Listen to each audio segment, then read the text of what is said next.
Kabupaten Bulungan dipilih sebagai tempat kirap bendera merah putih sepanjang 677 meter. Kegiatan kirap bendera untuk memperingati Hari Kemerdekaan Republik Indonesia ini kembali digelar setelah 2 tahun absen imbas pandemi COVID-19.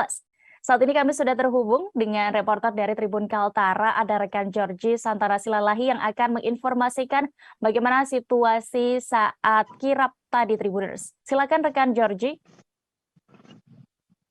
Baik, selamat sore Dea. Benar, tadi baru saja dilaksanakan kirap bendera merah putih sepanjang 677 meter yang dimulai dari Tugu Lemai Suri di Jalan Jelarai Selor hingga menuju Tugu Cinta Damai. Bahwasannya perlu saya informasikan kepada rekan-rekan sekalian, kegiatan tadi juga sudah berlangsung yang dimana pembacaan naskah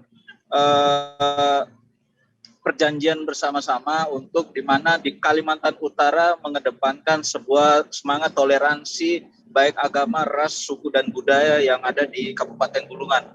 Dan Bapak Bupati juga menyampaikan di antara 140 organisasi ataupun kegiatan masyarakatan yang ada di Kabupaten Bulungan ini disampaikan toleransi menjadi tolak ukur dan juga ujung tombak menghadapi keberagaman masyarakat di Kabupaten Bulungan.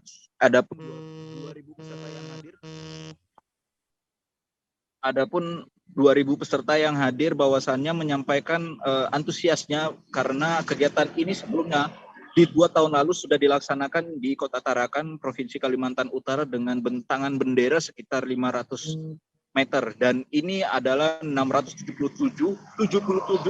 menandakan artinya 77 tahun NKRI atau Republik Indonesia sudah merdeka, dan 600 adalah ke-6 kalinya kegiatan pembentangan bendera yang ada di Kalimantan Utara. Bahwasannya kegiatan-kegiatan ini sebagai wujud pengingat antar sesama, dan juga Bapak Wakil Gubernur Kalimantan Utara yang Sentepe menyatakan bahwa kegiatan ini harus ada setiap tahunnya, bahwasannya sebagai pengingat kepada anak-anak muda yang ada di Kalimantan Utara untuk tetap terus mengedepankan toleransi dan juga semangat gotong royong.